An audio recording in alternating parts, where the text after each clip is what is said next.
Dan kalau Allah sudah menolak, nanti kita minta apa aja nggak akan dikabulkan oleh Allah Subhanahu Wa Taala. Ya Allah, kurang apa lagi? Saya udah tahajud, saya udah sedekah, saya udah tilawah, saya udah hafal Quran, saya udah berjihad, saya udah bantu orang lain, saya udah. Kenapa saya hidupnya kayak gini ya Allah? Tanyakan kembali, istafti qalbak, tanya ke hatimu. Kenapa kita melakukan itu? Karena Allah atau karena yang lain? Ri'a an-nas. Kadang-kadang kita melakukannya udah ikhlas, tapi di tengahnya riya. Jadi bisa jadi teman-teman, kita punya beberapa amalan, kalau kita nggak berani mengatakan banyak amalan, kita punya beberapa amal soleh, tapi hampir tidak ada satupun yang diterima di sisi Allah. Kenapa Ustadz? Ikhlas kok Ustadz? Di awal, bisa jadi di tengahnya riya. Enggak, di tengah saya tetap ikhlas, bisa jadi di akhirnya riya. Enggak, di akhirnya masih ikhlas, bisa jadi barusan aja riya. Setelah after years, setelah beberapa tahun. Sehingga kalau kita nggak punya modal amal soleh yang diterima di sisi Allah, gimana kita mau ngangkat kedua tangan kita? Makanya kadang-kadang kan ujiannya kayak gitu. Di awal udah ikhlas, saya nih pengen tilawah yang bagus karena biar orang-orang sholatnya pada khusyuk. Allahu Akbar. Ikhlas kan? Alhamdulillahi Rabbil Alamin. Ikhlas. Ar-Rahmanir Rahim. Masih ikhlas. Maliki Yaumiddin. Ada yang nangis di belakang. Mulai bagus juga ya suara saya. Habis tuh. Teman-teman pikir imam dengan bacaan yang bagus berarti pahalanya lebih banyak dari teman-teman? Belum tentu. Bisa jadi makmumnya dapat untung dari bacaan yang bagus karena dia khusyuk, dia bisa nangis, dia bisa nyaman. Sementara imamnya nggak dapat apa-apa loh. Ini, tapi kita nggak bisa menjudge imam juga ya. Begitu imam baca Alhamdulillahi Rabbil Alamin, pamer. Nggak bisa. Entas jadi susah tuh. Semua salah ya, serba salah. Baca bagus salah, baca jelek. Imam nih bacaannya kok gini banget sih. Jadi serba salah. Ini bukan menjudge orang lain. Udah aja masing-masing. Kalau imam bacanya bagus ya kita husnuzon. Masya Allah bacaannya luar biasa. Kalau banyak orang yang khusyuk gara-gara ini berarti pahalanya banyak banget nih. Kan kita cemburu ya. Si imamnya astagfirullah. Kalau gak dibagusin Allah suruh yang bagus-bagus. Kalau bagus-bagus amat ntar sombong. Karena emang bagus sih. Itu habis tuh. Aduh ngeri banget teman-teman. Di tengah masih ikhlas. Gak kegoda. Kan riya itu kan bukan maunya kita ya. Riya itu kan wasawisus syaitan, yuwaswisu fi sudurin nas. Dia yang mengebisikin, tapi di akhir selesai datang. Alhamdulillah Ustadz, sambil gini, ada tisu nggak? Saya baru pertama nangis dalam sholat. Suara Ustadz luar biasa. Bapak nggak pernah dengar di YouTube saya. Sombong, ya. Bapak nggak baru kenal saya, gitu. Atau bukan karena pujian orang lain teman-teman, karena diremehin sama orang lain. Pernah diremehin orang terus jadi riya? Saya pernah ngisi di beberapa masjid agung. Ada kan kalau di daerah-daerah tuh kalau saya ngisi kadang-kadang panitia mintanya di masjid agung. Kan DKM Masjid Agung rata-rata nggak main Instagram ya. Mereka nontonnya TV. Jadi karena saya qadarullah nggak pernah masuk TV, nggak kenal. Ini Ustadz siapa sih? Ada nggak di Damai Indonesiaku? Nggak ada. Oh biasa aja. Karena saya nggak pernah masuk TV, akhirnya beliau nggak kenal kan, bukan yang pemain sosmed. Dan dari situ mulai ada ngeremehin. Panitia nawarin tempat, mereka bilang, udah biasa aja lah, nggak usah terlalu heboh. Paling juga jamaahnya nggak setengah masjid katanya. Saya dikasih tahu sama panitia, Ustadz, ini DKM-nya kayak gitu ngomongnya. Oh kita lihat aja nanti. Mulai kan, riya nih. Terus saya datang, ternyata alhamdulillah qadarullah Allah yang melangkahkan kaki-kaki mereka rame nih sampai pelataran masjid. Pas rame DKM-nya bingung, ini Ustadz siapa sih kok bisa rame gini yang datang? Saya, ya sih. Riak nih. Mulai yuwaswis was-wasa. Jadi perang batin banget teman-teman sama setan. Bukan maunya saya, setan yang kayak gitu. Kita cuma punya dua pilihan, mengaminkan atau menolak. Kalau kita mengatakan iya sih, berarti kita membenarkan kata-kata setan di dalam hati, riya, sombong. Atau kita mengatakan astagfirullah, nggak mau kegoda gitu.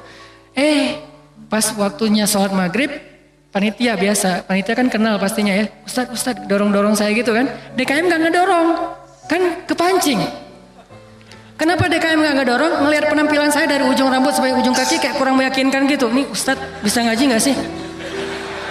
Ngelihat ujung kupluk, di tengah kaos atau pakai kemeja, bawah celana jeans biasa. Ini bisa ngaji nggak ya? Akhirnya DKM kayak ragu-ragu gitu mau dorong saya jadi imam. Dalam hati 5 menit lagi dengerin aja nanti. Wah, UASWIS luar biasa. Karena didorong-dorong terus sama penitia, ya udah deh, saya mau ya kalian yang dorong kan, dorong lagi dong, didorong ya. Udah aja jadi imam, imamin. Karena tadi diremehin sama DKM, kepancing dong. Wah, Ar-Rahman nih, gua keluarin sekalian cie. Kenapa ngeluarin Ar-Rahman? Favorit, kartu as lah. Kan DKM-nya kayak ragu-ragu gitu. Sampai saya bilang, soft dirapatkan, diluruskan, saya nggak mau pakai bahasa Arab.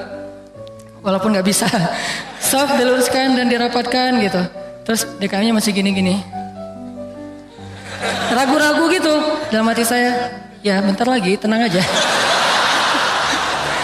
Wah, balik arah, Allahu Akbar. Itu udah nggak benar lagi sholatnya tuh. Itu dirasain banget. Itu udah nggak benar lagi sholatnya. Allahu Akbar. Begitu selesai Al-Fatihah, gimana Pak? Udah dengar? Terus masuk Ar-Rahman, serak pula. Aduh, serak, suaranya hilang segala macam. Aduh itu nyesel banget tuh, nggak bisa show off ya. Kalau pas lagi dapat mic-nya bagus, sampai menggemanya tuh sekilo gitu ya. Itu kan enak banget ya. Buat seorang vokal, mic itu kayak floor buat anak skate kan. Jadi bisa ngetrik banget kalau floornya dapat kan. Jadi buat saya tuh kalau mic-nya pas dapat, wah ini bisa semua trik dikeluarin nih. Fabi ayyi ala'i rabbikuma tukadziban. Udah Ar-Rahman aja yang biasanya dibagi 4, sekarang 1 rakaat Ar-Rahman, rakaat kedua Al-Muluk. Kenapa? Biar sekalian didengerin. Nih Ar-Rahman ya, gini cara bacanya. Aduh, habis. Selesai sholat, kan balik arah gitu kan, mau zikir kan, balik arah bukan pura-pura zikir sih, sambil zikir ngeliat ke arah si bapak. Kira-kira gimana ekspresinya sekarang? Itu teman-teman berat. Kadang-kadang bukan karena kita pengen dipuji orang, tapi kita nggak rela diremehin orang, itu yang bikin kita ria kan? Bukan karena kita pengen dielu-elukan, dipuji, dapat banyak like, dipuja-puja, bukan itu. Itu kita masih kadang-kadang bisa ngerem. Tapi kita nggak sanggup bertahan, nggak bisa sabar kalau diremehin orang. Akhirnya kita bocorin juga kebaikan kita. Habis. Diremehin suami, diremehin pasangan, diremehin orang tua, diremehin mertua, diremehin teman-teman, segala macam. Diremehin tetangga. Kita bukan pengen dipuji dan dipuja oleh orang lain, tapi kita nggak tahan kalau diremehin. Keluar juga tuh. Siapa yang selama ini yang melakukan ini? Siapa yang bantu kamu? Siapa? Keluar semua. Satu persatu yang kita sebutkan, satu persatu berguguran dan tidak ada nilainya di mata Allah SWT. Sabarkah kita ketika diremehkan oleh orang lain untuk tetap menjaga rahasia amal kita antara kita berdua aja dengan Allah? Itulah ujian ikhlas. Bisa nggak kita jaga? Nggak mau kita bocorin rahasia kita berdua sama Allah. Begitu kita bocorin, sedih banget tuh. Udah langsung tidak ada lagi nilainya di mata Allah. Berapa banyak dari amal yang kita lakukan yang benar-benar kita mampu menjaga keikhlasannya di awal, di tengah, di akhir. Kalau ada, jangan menyimpulkan dulu bahwa kita udah sukses karena masih ada waktu selama kita masih hidup untuk kita batal. Mungkin nggak batal di akhir, tapi batalnya setelah beberapa tahun. Ada teman kita datang nanya-nanya ke kita tentang, ngafal Quran itu susah banget ya. Kenapa? Aku tuh ngafal 1 juz aja, juz 30 gak beres-beres. Oh, ya sebetulnya gampang sih kalau udah tahu triknya. Mulai nih. Emang idealnya ngafal Quran berapa lama? Ya tergantung orangnya. Ada yang 10 tahun, ada yang 5 tahun, ada yang 2 tahun, 3 tahun, setahun. Kalau aku sih alhamdulillah 6 bulan khatam. Habis semuanya tuh. Ngafal Quran emang gampang, capek, susah loh. Yang susah itu bukan ngafalnya, murojaahnya kan, ngejaga hafalan. Udah hafal 5 juz, biasanya baru kerasa capeknya tuh setelah 5 juz kata orang-orang yang hafal. Setelah 5 juz, mulai nih keteteran yang di belakang, balik lagi ke depan, hilang lagi yang di belakang, balik lagi. Kayak gitu ngafal Quran saking capeknya tuh sampai orang yang banyak putus asa. Udah setelah perjuangan, effort yang luar biasa, hilang hanya gara-gara kalimat cuman 5 menit aja, habis semuanya teman-teman. Rugi banget kan? Jadi jangan dulu menyimpulkan bahwa kita tuh udah pasti soleh, udah pasti istimewa, udah suci banget. Hanya gara-gara kita punya amalan soleh lebih banyak dari teman kita. Mungkin dia amalnya biasa-biasa aja, tapi dia karena biasa-biasa gak bisa ngeriain kan. Hafal 30 juz dengan hafal Al-Ikhlas. Kira-kira mana yang pantas diriakan? 30 juz dong, Al-Ikhlas gak mungkin ria. Gimana kita mau ria? Gua udah hafal loh, apa? Al-Ikhlas. Apa yang mau diriain Al-Ikhlas? Yang ada Al-Ikhlas itu surat pelampiasan. Kalau udah mentok Al-Ikhlas. Sawa'un 'alaihim a'anzartahum. Perasaan tadi sebelum sholat lancar. A'anzartahum Qul huwallahu ahad. Biasanya gitu kan? Mentok-mentoknya Al-Ikhlas. Kenapa? Cuman Al-Ikhlas yang kita paling ikhlas. Kenapa tadi kok bacanya yang susah-susah? Pengen dong sesekali orang tahu kalau hafalan saya udah nambah kan gitu ya. Pengen dong orang tahu, kayak kadang-kadang kan kita suka pengen melakukan sesuatu yang orang lain gak bisa lakukan. Membaca surat yang orang lain gak hafal surat itu jarang. Kalau Al-Ikhlas, Al-Falaq, An-Nas, Al-Kafirun. Al-Kafirun masih oke lah. Karena Al-Kafirun suratnya agak susah kan. Banyak orang yang terjebak, la abudu ma ta'budun wala antum abidun ma abud. Kapan selesainya nih? Muter aja di situ Al-Kafirun teh. Nah, kalau Al-Ikhlas kan jarang yang terjebak. Kalau Al-Ikhlas juga sampai salah. Ini nih ngeri banget nih. Jadi mungkin jangan ngeremehin dulu teman-teman. Ada teman kita yang hafalnya, kamu hafal surat apa? Enggak, cuma dikit dari At-Takatsur sampai An-Nas doang. Itu juga gara-gara modal sholat taraweh. Karena dia taraweh selalu dengar itu kan, di taraweh suka dengar ayat itu ya. Akhirnya kehafal sendiri. Dia nggak pernah sombong, dia nggak pernah riak karena hafalannya sedikit. Kita yang 30 juz, segitu doang, kemana aja loh? Habis 30 juz. Jadi yang hebatnya itu bukan berapa banyak amalannya teman-teman, tapi seberapa kuat dia menjaga keikhlasannya di awal, di tengah, di akhir, dan setelah beberapa lama. Jadi jangan menyimpulkan dulu.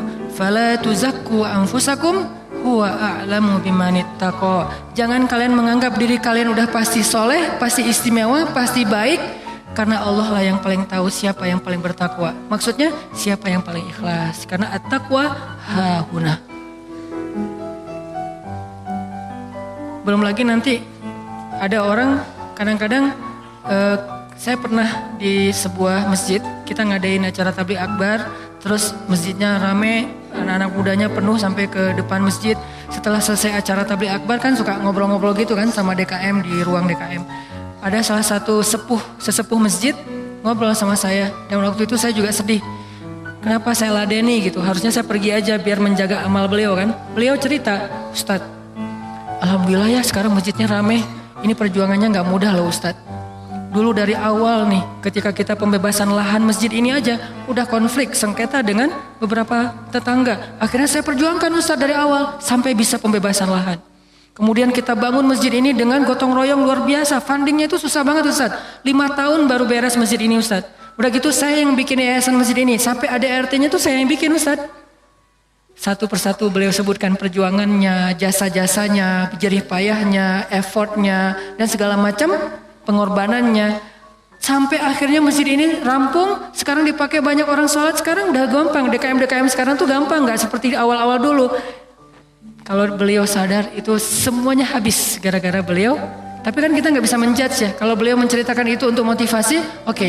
Tapi kalau beliau menceritakan itu untuk ria, dihargai, diakui, kalau hanya pengen dapat pengakuan, pengen diaku oleh orang lain, habislah semua pahala yang sudah beliau usahakan sekian tahun. Harusnya kalau beliau ikhlas, satu orang yang datang ke masjid untuk ikut acara tabligh akbar, sholat berjamaah, taubat, sadar, zikir, ibadah, beliau dapat pahala. Kebayang gak kalau ada 5.000, 10.000 anak muda yang datang untuk ikut acara di situ? Pahala beliau banyak banget, tapi hilang hanya dengan 5 menit berbicara. Jaga lisan. Faliyakul khairan aw liyasmut. Mending diam aja deh. Sebegitu gampangnya hilang amal-amal kita gara-gara tidak mampu menjaga keikhlasan kita, teman-teman.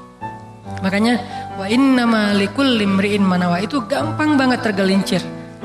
Itu halus banget, lebih halus daripada suara langkah-langkah semut. halus banget. Sampai kadang-kadang kita juga terjebak di situ. Makanya di zaman Nabi itu kan ada cerita seorang sahabat Ansor yang tidak terkenal ibadah-ibadahnya, tapi Nabi bilang huwa min ahlil jannah, dia itu ahli surga. Apa kelebihan dia? Apa ibadah dia? Ibadah dia itu ibadah batin. Ketika dikepoin sama beberapa orang sahabat, sama seorang sahabat, kalau nggak salah Abdullah bin Amr bin As, dia kepo datang ke rumahnya. Ternyata rahasianya bukan ahli tahajud, bukan ahli sedekah, bukan ahli tilawah, bukan ahli kebaikan-kebaikan yang zahir. Dia kalau ngelakuin amalan yang zahir, yang standar-standar aja lah, yang wajib, yang kalau ditinggalkan pasti dosa, sholat pasti, cuman nggak ada yang lebih, biasa-biasa aja. Terus yang bikin dia istimewa, ternyata ibadah batin. Apa ibadah batin dia? Dia bilang, saya tidak pernah dengki kepada orang lain. Kalau ada orang yang dapat nikmat, saya orang pertama yang bahagia. Kalau ada orang yang dapat musibah, saya yang paling sedih. Kalau ada yang orang berbuat salah, saya langsung mendoakan dan memaafkan dia. Inilah ibadah batin dia, teman-teman. Makanya selain kita fokus memperbaiki ibadah zahir kita, sholat kita, cara takbir kita, cara semua ruku sujud kita, perbaiki juga ibadah batin kita. Karena kalau sampai ini rusak, yang lain sempurna, batal. Tapi kalau ini benar, yang lain cacat-cacat dikit, karena kita mungkin punya kekurangan, Allah yang akan perbaiki. Jadi ini teman-teman, tentang pentingnya belajar ikhlas. Dan ikhlas ini termasuk salah satu di antara ibadah juga. Jadi sekedar ikhlas saja itu udah ibadah. Sekedar niat aja itu udah ibadah. Belum melakukan udah jadi ibadah. Bukankah Nabi mengatakan siapa yang berniat berbuat baik lalu jadi melakukannya, maka dia mendapatkan 10 pahala kebaikan. Kalau dia berniat berbuat baik tidak jadi melakukannya, maka dia mendapatkan 1 pahala kebaikan. Siapa yang berniat berbuat buruk jadi melakukannya, maka dia dapat 1 dosa. Siapa yang berniat berbuat buruk tidak jadi melakukannya, dia dapat 1 pahala. Allah baik banget ya. Niat aja dikasih pahala, baru niat tuh. Sehingga para ulama mengatakan kalau begitu ayo kita berniat yang banyak. Dan memperbanyak niat itu disebut dengan istilah ta'addudin niyah. Ta'addudin niyah, memperbanyak niat-niat yang baik. Saya pengen ini, saya pengen itu, saya pengen. Semua kebaikan kita pengen. Maka pengen aja udah jadi pahala kebaikan yang utuh. Insya Allah tahun depan saya pengen umroh. Azam, niat yang kuat. Ya Allah kasih saya rezeki, saya pengen umroh. Udah nabung, ternyata gak cukup. Maka tahun itu Allah catat kita sudah melakukan ibadah umroh sempurna.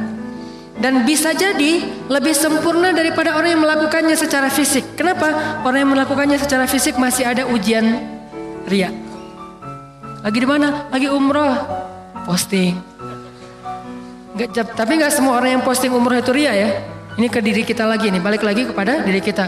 No judgment.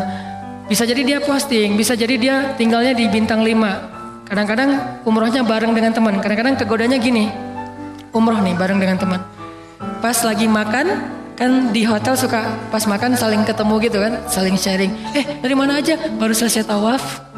Wah, Masya Allah udah selesai tawaf aja. Kita baru aja tadi nggak jadi soalnya rame banget. Ya sih rame, tapi kalau kita kuat azamnya pasti lewat lah bisa.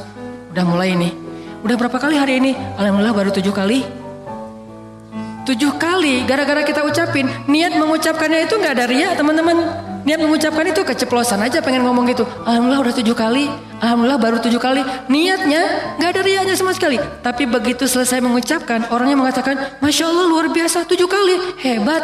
Langsung datang setan, yuwaswis. Ya sih, mungkin di rombongan ini saya yang paling banyak rekor tawafnya. Atau kadang-kadang cium hajar aswad. Itu kan sesuatu banget ya buat jamaah umroh dari Indonesia, kan sesuatu banget. Jadi bisa dibilang cium hajar aswad itu kayak poin. Siapa yang paling sering cium hajar aswad, jadi kayak saling share lagi makan.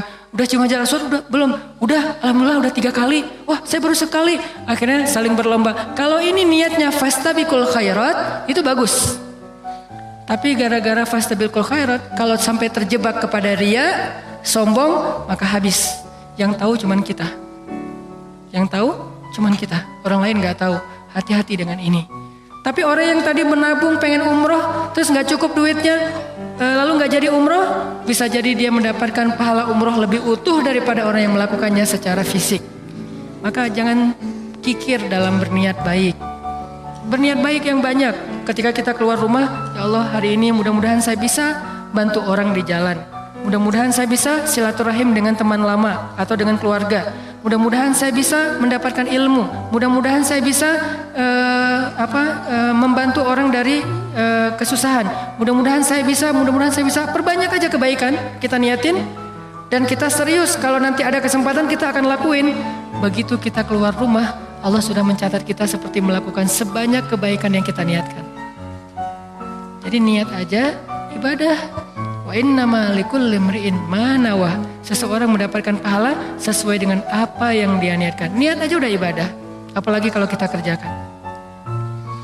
Sampai ulama mengatakan, kalau saya mendengar seseorang mengetuk pintu rumah saya, maka saya tidak akan membuka pintu rumah itu sampai saya memiliki 10 niat baik. Jadi kalau mau buka pintu rumah, beliau berdiri di belakang pintu, ya Allah, kalau ini adalah orang miskin, saya berniat akan kasih dia sedekah 1. Kalau ini adalah seorang saudara yang sudah terputus silaturahim selama ini, saya akan sambung silaturahim 2. Kalau ini adalah seorang ulama, saya akan minta nasihat dari beliau dan ilmu 3. Kalau ini adalah seorang murid, saya akan kasih dia nasihat dan ilmu 4. Kalau ini adalah seorang yang berhutang, saya akan bayarkan hutangnya 5. Terus sampai 10 niat baik baru dibuka pintunya. Ternyata yang datang cuma 1 orang dengan 1 hajat, maka beliau mendapatkan pahala 10 hajat, 10 kebaikan. Ini hebatnya niat. Ta'addudin niyah. Sehingga yuk kita berniat sebanyak mungkin berbuat baik. Saya akan gini, saya akan gini, saya akan gini. Salah satunya untuk akhirat kita, kalau saya pribadi berniat, ya Allah saya pengen banget nanti sebelum meninggal, kalau bisa udah khatam 30 juz. Dari dulu diusahain belum beres-beres. Naik dikit, turun banyak. Naik dikit, turun banyak. Kenapa? Mungkin banyak dosa, bisa dosa lisan, bisa dosa mata. Bukankah dosa itu bisa menghilangkan hafalan ayat Al-Quran? Dan kata Nabi, Al-Quran itu gampang hilangnya, lebih gampang daripada hilangnya onta yang liar. Cepat banget hilangnya. Enggak Ustadz, saya udah banyak dosa tapi enggak hilang-hilang. Ya enggak ada yang dihafal, apa yang mau dihilangin? Coba kalau mau tahu kita banyak dosa atau enggak, hafal Quran deh. Kalau susah, pasti banyak dosa. Kalau mau tahu itu cara kita untuk bisa mendeteksi dosa kita, salah satunya ya, hafal Quran. Coba, itu akan mendeteksi banget.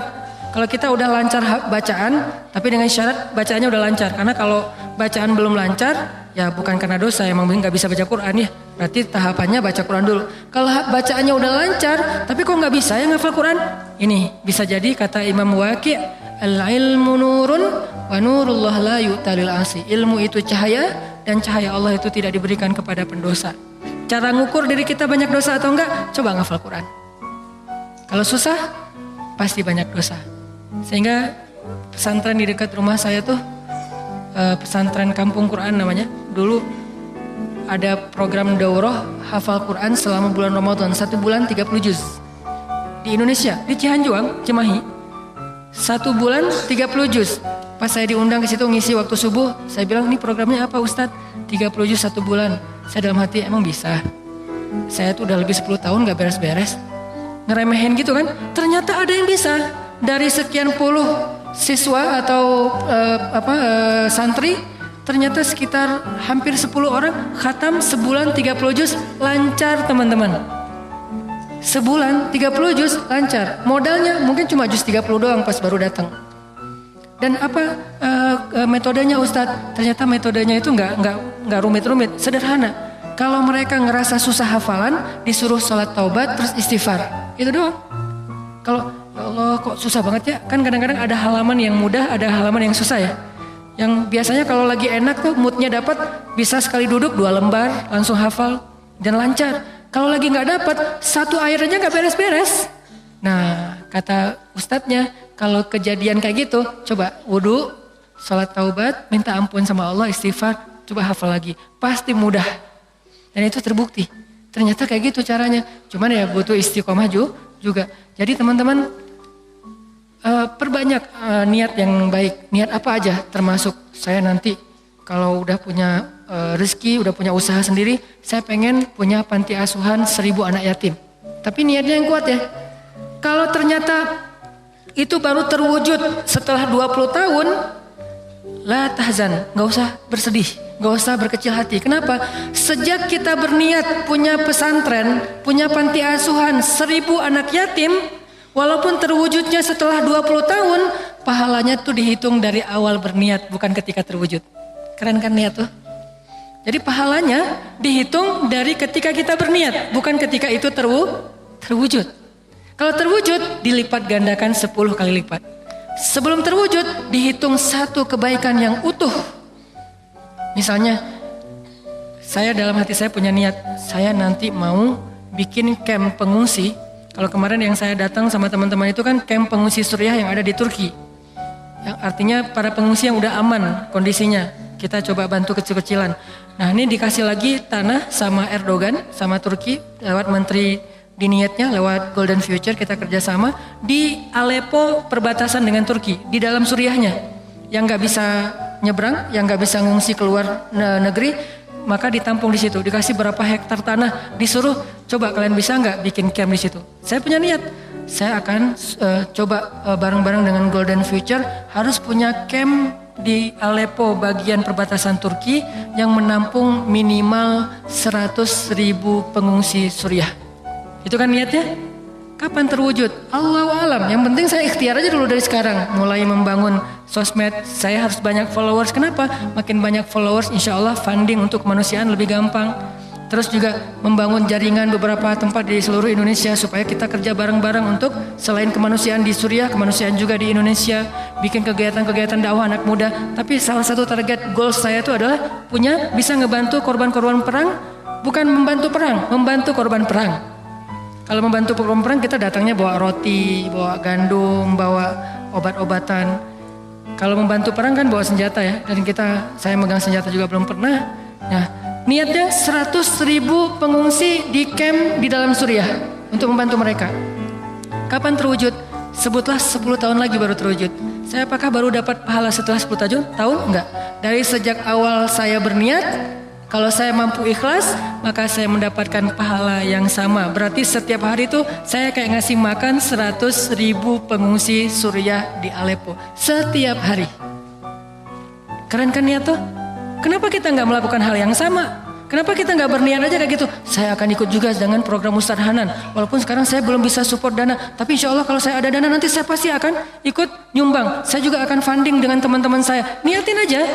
Dengan niat aja, kita udah ngasih makan anak yatim di Suriah itu 100.000 orang daily, setiap hari.